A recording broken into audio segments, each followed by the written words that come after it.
Hello, everyone. Welcome to today's webinar of the Museum Publishing Digital Interest Group. We are so happy to see everyone here, and we want to particularly welcome anyone who might be joining us for the first time today. I'm Emily Zoss. I work at the National Gallery of Art in Washington, and I'm part of the team helping with organizing these webinars. Working with me are Greg Albers from the Getty, Lauren Mackholm from Art Institute of Chicago, and Katie Riley from the Philadelphia Museum of Art. A few housekeeping notes to start. As you are already, please take a second to introduce yourself in the chat window. Please mute yourself when you're not speaking. Please note that we are recording this session today. A video of the presentation will be archived on our YouTube channel. And if you haven't had a chance to sign up for our mailing list, please do so we can send you announcements for future webinars. The link should be in the chat or going up there in a moment. We might have some new people who are joining us after attending sessions at National Museum Publishing Seminar. So for anyone who's new, this group started forming late last year after Greg, Katie, Lauren, and I collaborated on a shared user evaluation study of our digital catalogs. We all really appreciated having the chance to talk with and learn from each other. And we started this group to try to support more of those cross-institutional conversations about digital publishing in the field. We are eager to keep this community growing and learning from each other. And we're all really happy that all of you are here to be a part of that. This is our fourth bi-monthly webinar. You can find recordings of all of the past webinars on our YouTube channel. We have a Slack channel for more conversation and announcements, and we are working to build up resources on our website, including a growing database of digital publishing projects and a list of best practices for improving findability for these publications. You can contact us by email at mupudigital@gmail.com. We encourage you to keep in touch with us. Let us know what resources might be helpful to you that we can all collaborate on, what topics or projects you'd be interested in discussing during future webinars. So to that end, one of the requests that has come up several times is to learn more about the Internet Archive, which is online at archive.org.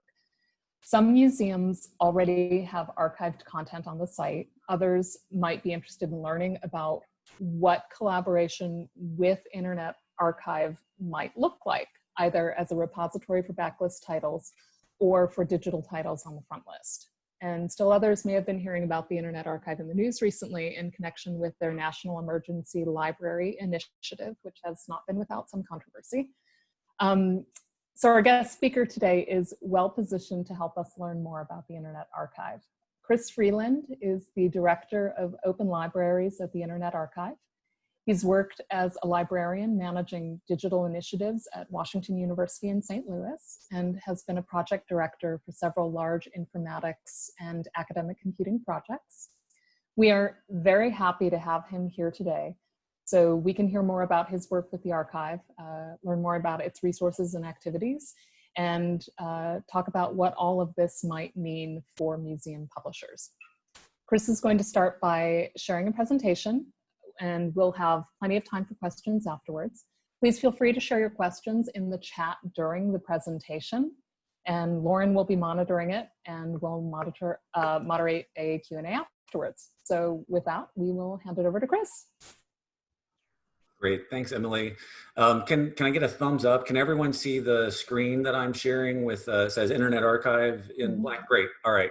Thanks, everyone.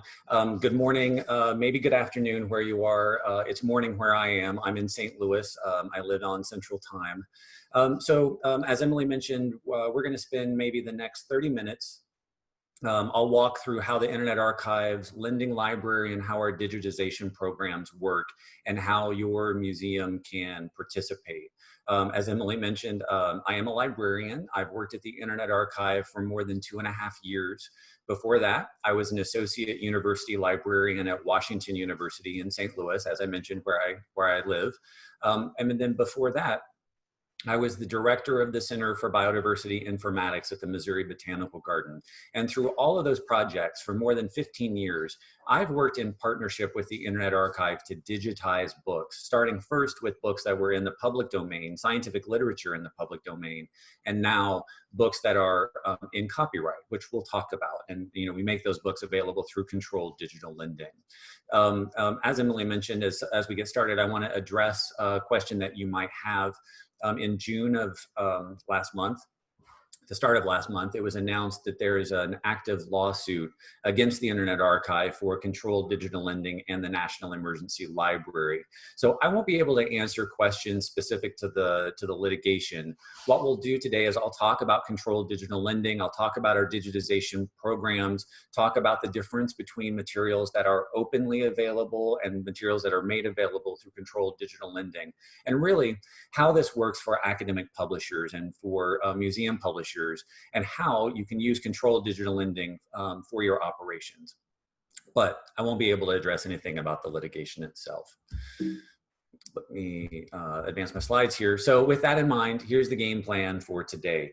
I'm going to talk about the Internet Archive, give everyone a little background about our work, and then talk about our lending library. I want to take you through a tour of our collection using a donation that came in from Merritt Grove College Library. And you may be saying, well, that doesn't have anything to do with museum publications. And what I ask is, go with me on this quick little journey. I want to give you the context of our broader digitization program and our book acquisition program so that you can see out of this bigger picture where the museum publications and our academic press materials sort of fit in. So I promise it will tie back together into a coherent whole.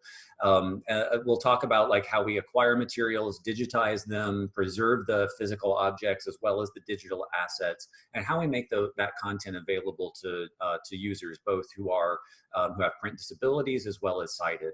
I'll do a quick demo and then we'll do Q&A. So let me just get right into it. So the Internet Archive is a nonprofit library. We provide access to millions of free books, movies, software, games. Archive is especially large right now, music, and websites. So you're seeing here, this is our headquarters in San Francisco, although most if not all of you, we're all in this Zoom box. This is where our headquarters are now. We're an entirely distributed organization. The Internet Archive was founded by Brewster Kahle in 1996, and we started our collection by archiving websites. Brewster saw that early web, from the early 1990s to the mid 90s had almost entirely vanished. And for those of us who can remember using the web in those days, it was like the Wild West. Content would be, moved to new servers, taken down, rewritten. You saw lots of those 404 page not found errors. And so Brewster saw that this, emerging communication environment was vanishing. And so he and his team went about archiving that content. And so those web archives are now available for users to search via the Wayback Machine at archive.org. And of course, added to every day, billions of content, billions of web pages indexed and archived. So that work kicked off our mission of providing universal access to all knowledge. So after we established web archiving in the early 2000s, the Internet Archive began partnering with libraries and publishers to scan books that were in the public domain. And at that time, that was books that were published in 1923 and earlier in the US. So US public domain is now a moving wall. It changes annually. Today, books published in 1924 and earlier are in the public domain. In January of next year, that will be books in 1925 and earlier, and then advancing annually. As I mentioned, I started working with the Internet Archive during those early book scanning projects when I was the technical director of a library called the Biodiversity Heritage Library.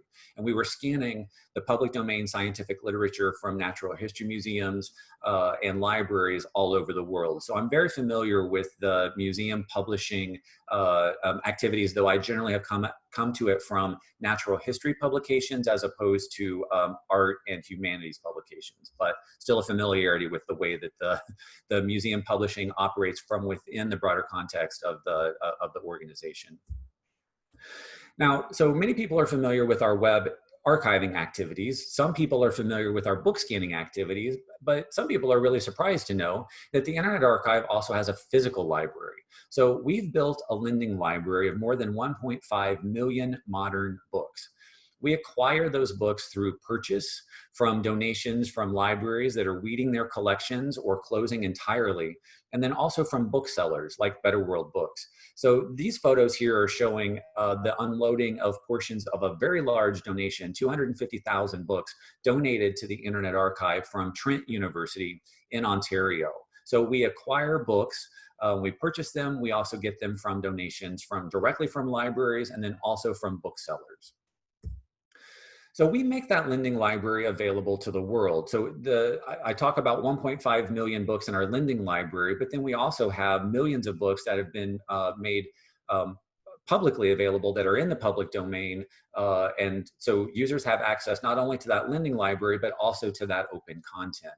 And so what that means is that, anyone with an internet connection can sign up for a library card and can borrow those modern books, which helps provide equal access to library materials to users all around the world. Now, we lend those books to users through a framework known as controlled digital lending, where users check out a book one at a time. And if the book is checked out, then the user joins a wait list and they're notified when it's their turn to read the book, just like at your public library. So the ability for, I think to this crowd, this is probably something that you work with a lot in terms of your mission, but the ability for anyone to get a library card is incredibly important, especially for unaffiliated researchers like myself. So when I worked at Washington University, I had access to every database, every journal, every book on interlibrary loan that I could imagine getting my hands on.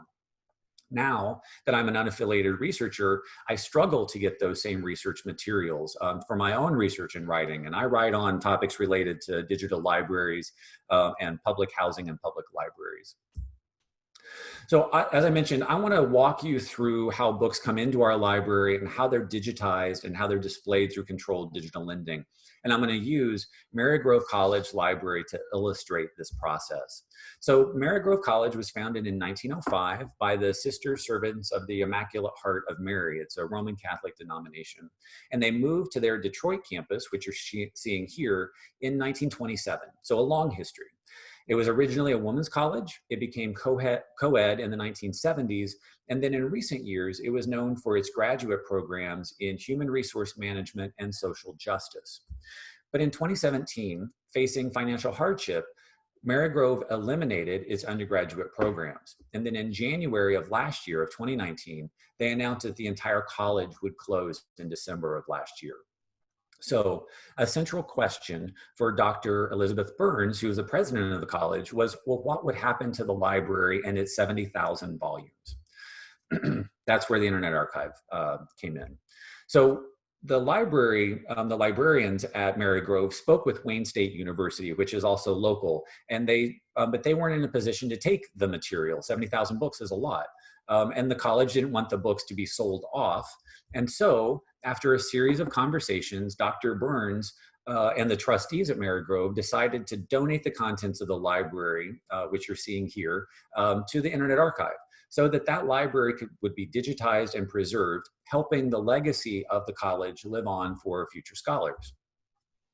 So we worked with Marygrove staff and with a team of workers to box up that entire library and to ship it to our physical archive for staging and for storage before it was being sent for digitization. And so what you're seeing here is the results of that labor. And so this is how we box materials and how we transport them and also how we store them long term.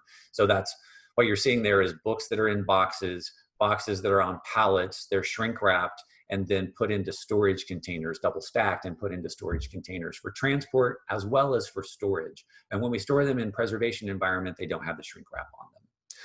Now, in addition to acquiring books and digitizing them, we also work directly with publishers who want to add their books to our library. If it's something that we haven't acquired, but the publisher says, hey, I want to put my book into the Internet Archive and make it available, we have that opt-in environment.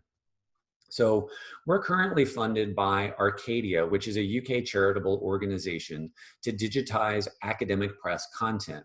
And we're partnering with university presses like Cornell University Press, UNC Press, MIT Press, Duke University Press, and others to digitize their backlist. And this is an opt-in program. And so the press is telling us, these are the books that we want you to digitize. So as part of that program, so I'm showing you here a screenshot of the collection for Cornell University Press. The presses receive back digital copies of the files that result from scanning. And so once we digitize a book, which I'll talk about in just a second, you get a lot of files from that. You get PDFs, you get JPEG 2000 images, you get OCR text. For books that are in controlled digital lending, then you also get encrypted EPUBs and encrypted PDFs. And the encryption is so that those files can't be redistributed. All the other files that we make available, they can't be redistributed either, but they're used sort of through our interface. But those PDFs and those EPUBs, people get direct downloads. Those are protected using digital rights management software. But we give those files to the publisher, to the press, or to the institution that's interested in that's sort of opting in, and so you can do whatever you want to with those files. There's no lock-in. We're not a vendor; we're a library, and we hand those back to you for you to use in your own operations. And then for books that you choose, we can create high-quality EPUB 3 accessible documents from those digitized books, and we have funding right now to cover the digitization both of like academic materials, not only the digitization, but also that conversion into the high quality EPUB 3s. So the publishers can also select whether to put those books into controlled digital lending or to make them openly available. And I'll talk about that in just a little bit. We've also been funded, this isn't new, we've been funded to do similar digitization projects in the past. And so back in the late aughties, we were part of a project that was funded by the Sloan Foundation and coordinated by Lyrasis to digitize materials from Lyrasis partners' collections. That's how these 42 books from PMA were digitized and how they came into the Internet Archive. And note that these books are open, not in controlled digital lending, which means that there aren't those same protections around the files. And again, we'll talk about the sort of the differences there in just a minute. But digitization. So this is Lonzu, who is a scanner in our San Francisco Scanning Center. She's using the custom developed scanning equipment that we developed to digitize books. It's called the Scribe. And so what you can see here is that there are two cameras overhead that take pictures as the operator raises and lowers a glass plate that helps keep the book and the pages flat, and then turning pages and working through the book from front cover to back cover manually. This is how all of our books are digitized.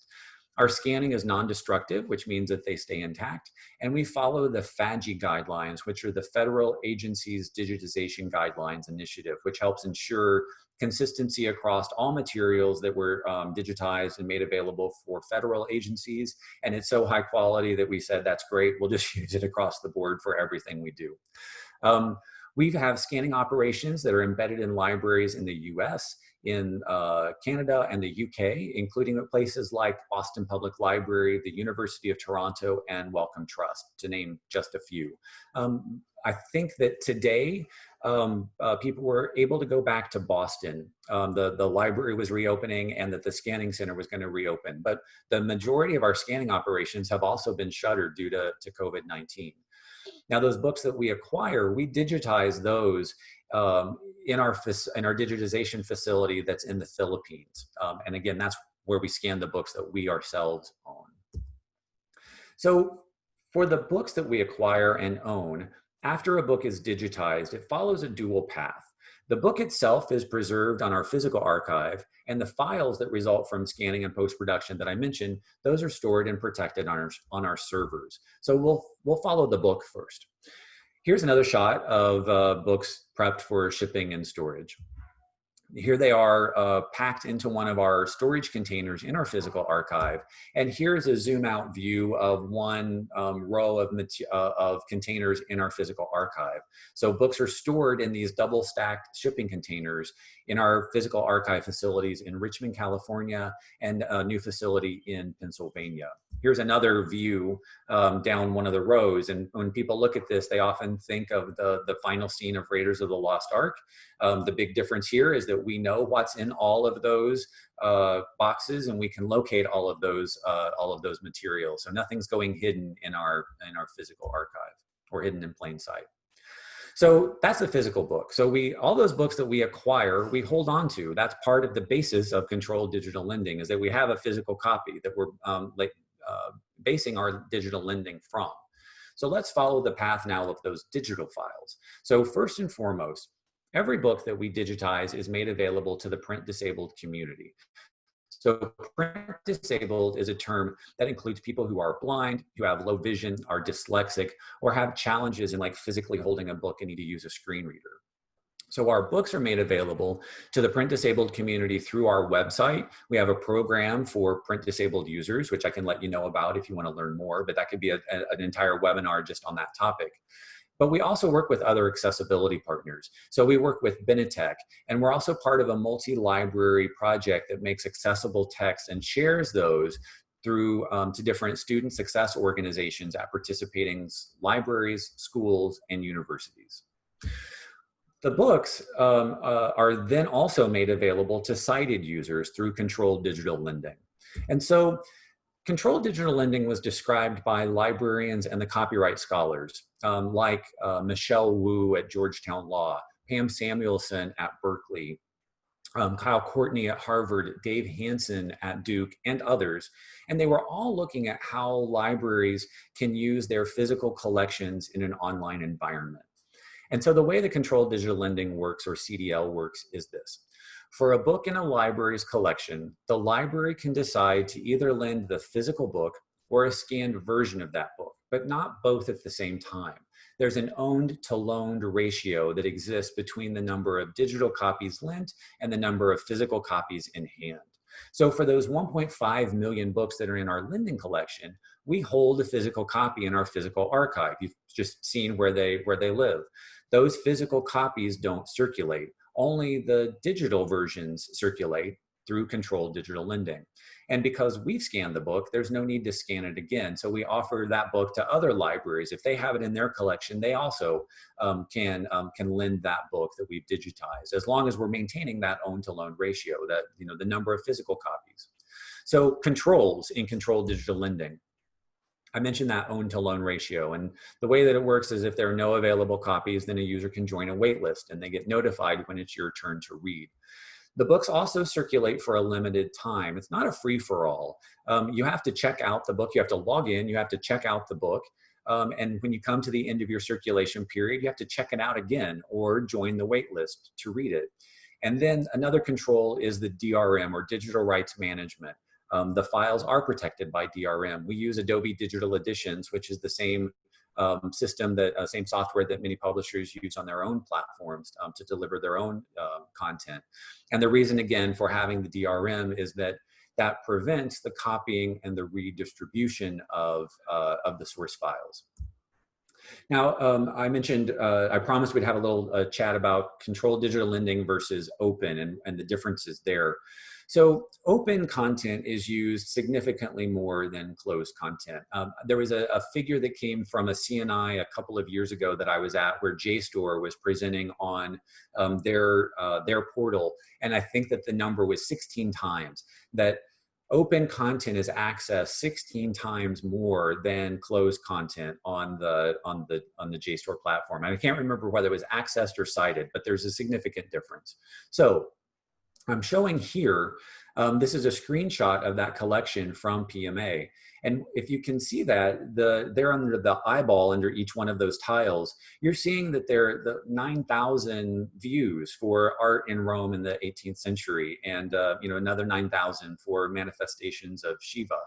Versus if we go look at similar content also from PMA, but these are books that are in controlled digital lending.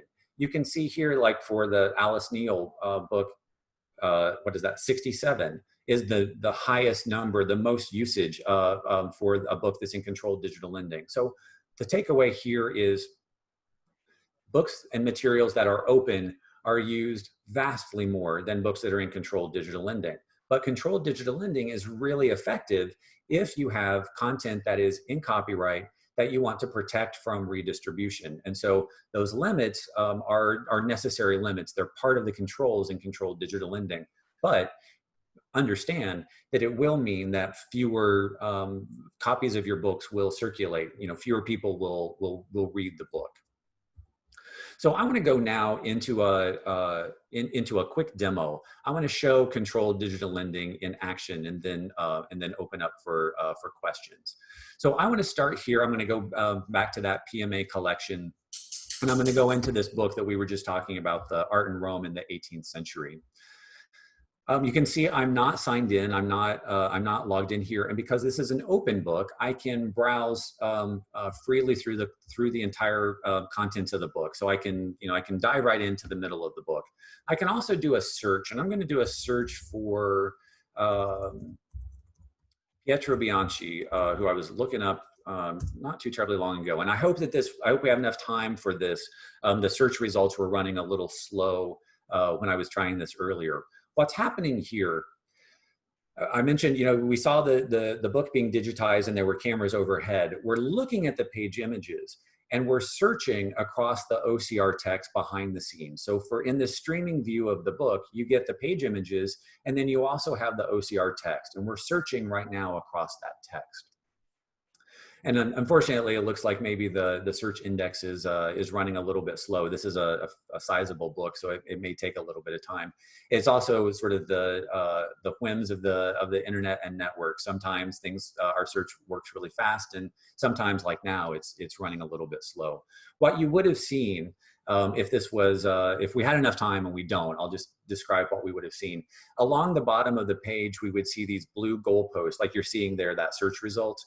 That will show me where my search term, here, great. So you can see now where my search term exists across the entire book, and then I can see like there's a density around here. So maybe this is something that I'd be interested in reading if I was a scholar or doing research on this individual. So not only do we highlight it across the bottom of the page so you can see the individual pages. Once you get to the page, we also highlight it on the page itself, your search term. So for people who are doing research, like I use this interface into books all the time. I mean, this is just incredibly useful in terms of advancing the scholarship and easing the way of researching materials. But I want to show you another thing. So that's a quick tour of how like books work in our environment. And again, keep in mind, this was a book that was openly available. I didn't log in. I was able to look at all of the contents of the book. I want to show you another path. So the Internet Archive has a longstanding relationship with the Wikimedia Foundation and with Wikipedia. And we've worked on a project where we're connecting citations in Wikipedia to their scanned books in the Internet Archive. And I want to show you that example live. So I'm going to go to the Henry Ossawa Tanner Wikipedia page. Henry Ossawa Tanner was an African-American painter, one of the first African-American painters from the United States to gain an international acclaim and following. And I'm going to go down to the Life Abroad section of his Wikipedia page. And at the end of this section, he was from Pittsburgh and then moved to France in the later part of his life. And he received the highest honor in 1923. He was, the Legion of Honor, highest national order of merit. And he mentioned and considered this, that this citation by the French government to be the greatest honor of his illustrious career. That's what the Wikipedia editors have asserted. And they have said that that quote comes from this book. And I'll jump down and see that in the references section. So we're looking at Dewey Mosby's book published in 1991, which was the exhibit catalog for the Henry Ossawa Tanner exhibition. And so, and you can see that information about that this medal being a great achievement was on page 32. So this, just to give everyone a point, none of this was done manually. I mean, the editing was done manually, right? The Wikipedia editor asserted these facts, typed this out, and cited the information. but this connection of the page number was done automatically with some software that we had run across Wikipedia to extract out all of the books that are cited by ISBN and then connect those into their citations in the Internet Archive. So that when I click on either the title or on page 32, again, as long as all of the internet tubes are working right, I will be taken directly into that book and into page 32. And so I'm going to use the controls here to zoom in and see greater detail. You can see that this we are on the book, the Henry Ossawa Tanner book from 1991, written by Dewey Mosby. And here we are on page, it shows at the bottom, we are on page 32. And at the top of this, you can see that there was, here in the second line, he said that, that this was the greatest honor of his illustrious career. So we've just checked a fact. We've gone from Wikipedia and checked a fact, and that fact happened to be contained within a publication that was produced by the Philadelphia Museum of Art. So that's a really, really quick tour of how controlled digital lending works. The offer, let me go back to my slides and just make this final offer before we break in for questions. So I know I've covered a lot in a very short amount of time. Here's what I want to leave you with. The Internet Archive, we offer options for academic publishers who are interested in participating in our programs. We have books. We may well have some of your publications that we have acquired through our acquisition program. And the way that we acquire materials is we get a copy of anything we don't already have, which from a library perspective is kind of crazy. And yet that's the scale at which we're operating. So we're gathering these materials and we're making them available. We also have the ability for publishers to opt in. If it's something that we haven't acquired, you can tell us to digitize that material. And if you have it, we can scan it from your stock, or we can get it from one of our libraries when those libraries are open. We have funding for this. So we have, as I mentioned, we have funding from Arcadia to do both the digitization and then also for selected publications that warrant that high quality EPUB 3, we can do that, that conversion as well at no cost to the organization. So I hope that this has given you just a high level understanding of how our programs work, the differences between controlled digital lending and open content, what we have on offer to museum publishers, and I'm happy to now maybe shift into that Q&A portion, if that seems to make sense. Thank you so much, Chris. That was wonderful. We have a number of questions that have come in that are sort of just very specific questions about, first about controlled digital lending. Eve Seneko asks if that's protected by the first sale doctrine, i.e. the Internet Archive can't be sued for making the digital copy available for loan as a library. A lot to unpack in what seems like a very short question. So the Internet Archive can be sued, and we're currently being sued by 4 publishers for doing controlled digital lending. So and we are a library. Lauren, what was the first part of your question? It was whether the controlled digital lending was protected by the first sale doctrine. Yeah, thanks. So full disclosure, I am not an attorney. I am a recovering biologist and a librarian. So I cannot give you legal advice, nor should you take any from me. If you're interested in learning how controlled digital lending works and the legal framework, the legal basis for controlled digital lending, I would encourage you to go to controlleddigitallending.org. There are 2 documents there. There's a position paper on controlled digital lending, and then there's a 42-page legal white paper written by Kyle Courtney and Dave Hansen that describes how the legal basis for controlled digital lending. And that 42-page legal brief is what you would hand over to your general counsel's office. That's what every library we've worked with has handed over to their general counsel's office to say, here's how controlled digital lending works. And so that's where I would guide you if you want to look at the legal foundations for controlled digital lending. Katie just put that link in the chat for anyone who's interested. There are a couple questions about, well, just one about interface. Is the Internet Archive's book interface mobile friendly? And how do you think about mobile users? Yeah, yes, it is mobile friendly, and it is what I hope you've seen here is that the experience is fundamentally different, and that quick little tour that we did, fundamentally different than using a book from Overdrive or from Libby or from the Kindle store, right? We have page images of books. So yes, it is mobile friendly, and yet it is different than the experience that we've now all somewhat become accustomed to in terms of like mobile devices. So yes, we do have our content is responsive design, so we can use them on mobile, on phones. I've accessed plenty of books from the Internet Archive on my phone. What you're seeing though is that page image. You're seeing the scanned text, not necessarily reflowing text like you'd get from the Kindle store. So there are a number of questions on here about findability, and this is a topic that's come up in this group a number of times. So do these books come up on Google searches, either the open books or the controlled digital lending books? And if you could also speak a little bit about how some of this linking works between your databases and Wikipedia or between other libraries. Yeah. Yes, so findability is an incredibly important aspect of our digital library, right? It's great that we have the resources, but if no one can find them and no one knows about them, then that's not really making a library as widely available as possible. So our content is widely indexed by search engines like Google, and because the Internet Archive is a fairly popular site on the internet, our search rankings and the content that's indexed through us can rise up in the search results. So yes, we're well indexed by Google. Our content is indexable and findable by search engines.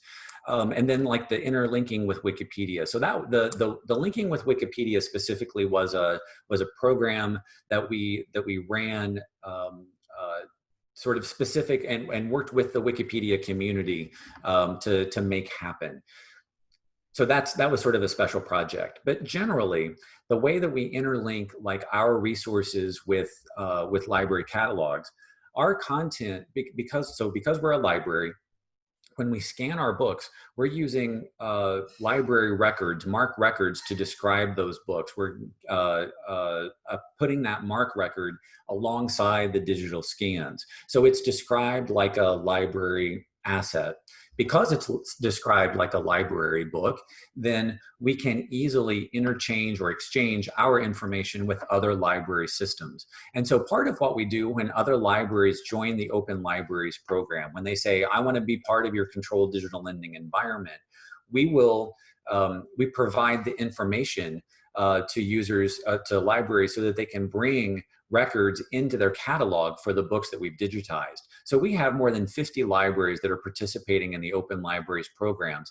And those libraries have the ability to bring those links into their catalogs so that they can link directly, from a local search out from their catalog into into these books that have been digitized. So lots of possibilities in terms of data exchange and interoperable data. We do everything as best we can around standards, whether those are internationally recognized or de facto, and we'll try to really just try to make it work at the end of the day. So when we were on the page with the PMA's book, there was a banner at the top that said that the book was only available for an hour. There was just a quick question about that. Is that something that renews, or? Yeah, let me show that. So you can see that, I zoomed in because it was such small text, but now I'm going to zoom out because we're really not going to, I just want to look at the book as a whole. So here's something that's important to keep in mind about this view. You can see that this is a limited book preview. And again, this is a book that's in controlled digital lending. When I link in from Wikipedia into a cited page, I have access to that page and to the page after it. And so if I wanted to see the page before, you can see that I have this limited preview. I don't have access to that, and I don't have access to the page afterwards. So if I want to, let's say I wanted to log in and read more about Pietro Bianchi or other, or no, this is Henry Oswald Tanner. So if I wanted to read more about Tanner outside of this acknowledgement of his the award that he won, I can click login and borrow. And I'll do that just real quick. So I'm going to log in with my the account that I used when I was in grad school, because I was a frequent user of the Internet Archive and continue to be. So I'm logging in as a non-administrative account here. Now that I've logged in, I have the ability to either borrow this book for 1 hour or to borrow it for 14 days. And the difference there is that, obviously it's a time difference, but we offer this up. By default, our books are made available for 1 hour borrow. And if we have additional copies against which we can lend, then we also make that book available for 14 days so that we can meet sort of the different kinds of demands that people have around our books.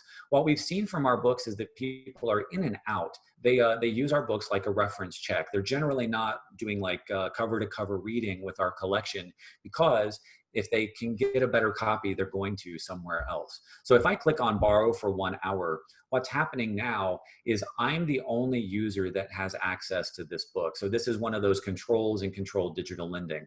I have that now. You can see that this is all based on local time, and I mentioned I was in Central time. So I've got this for another hour until 12:42 p.m. At the end of that hour, I can renew it, or not renew it. I can check the book out again if there's no one waiting for it. I also, because we have multiple copies, I can also sort of upgrade my borrow from an hour to 14 days. So if this was a book, like after I started reading it and then said, hey, I really need to spend some more time with this text. Maybe it's not just a reference check. Maybe it's something a little bit deeper.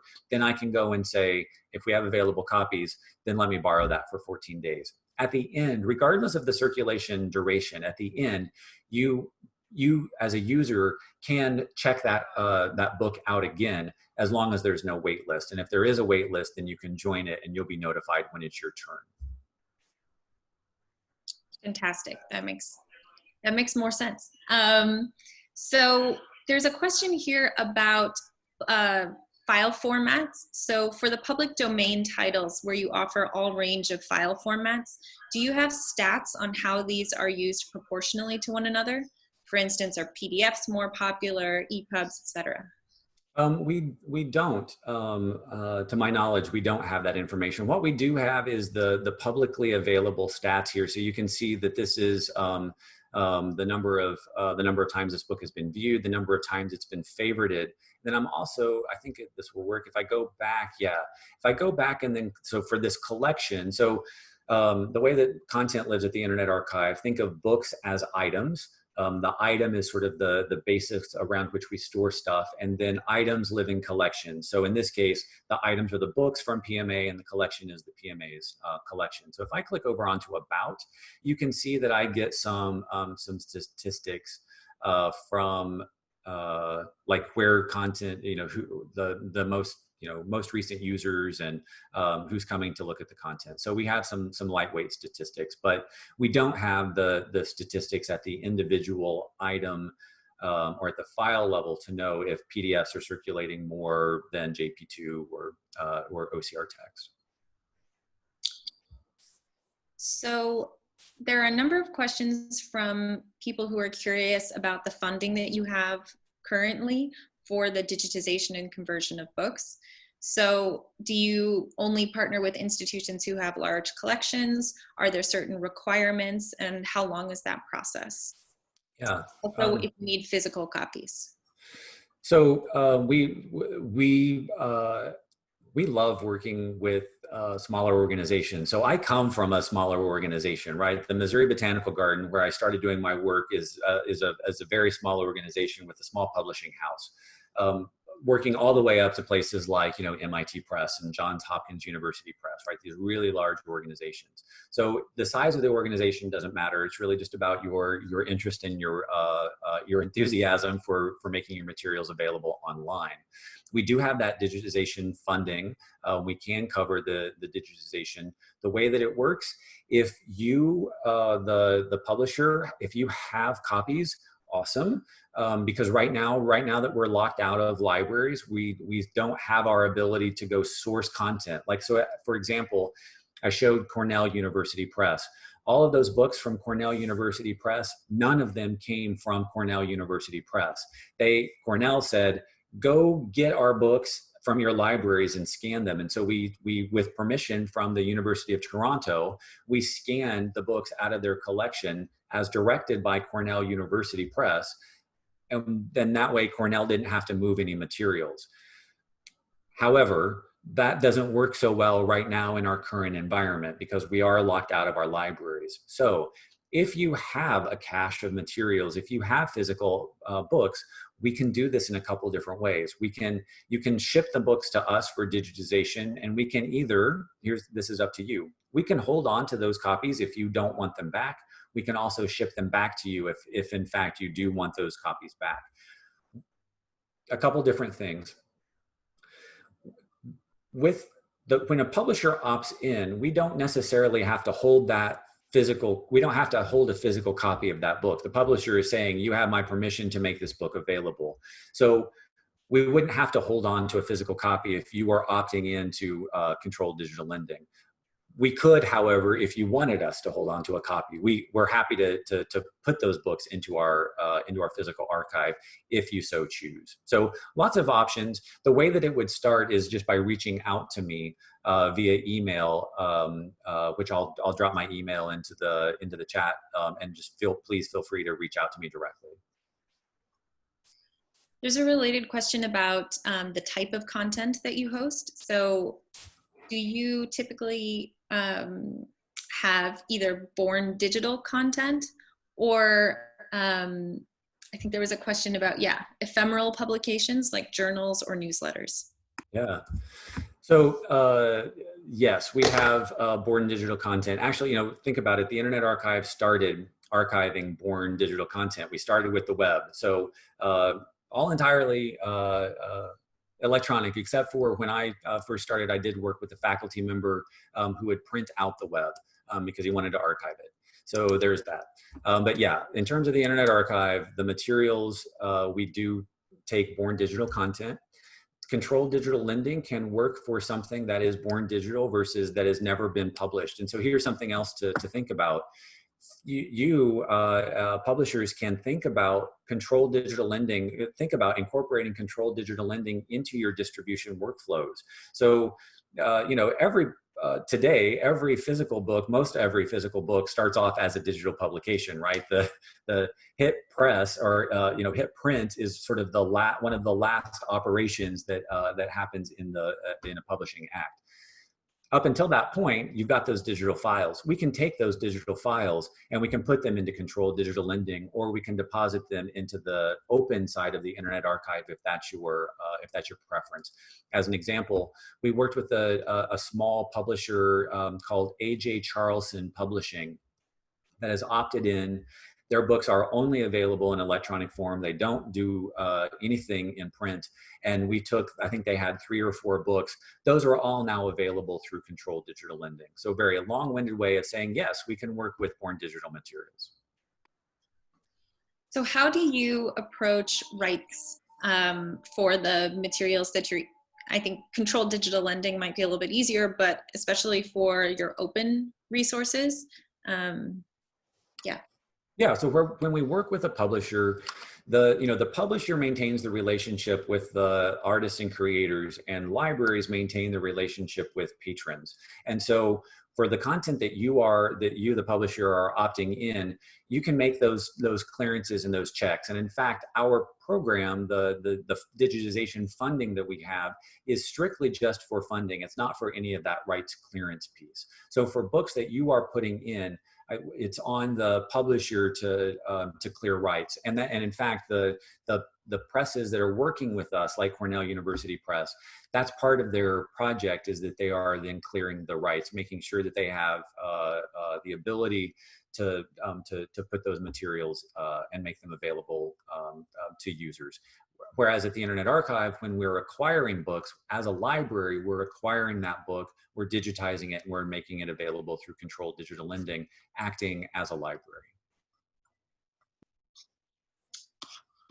So there's one question here about how you link to different types of library systems.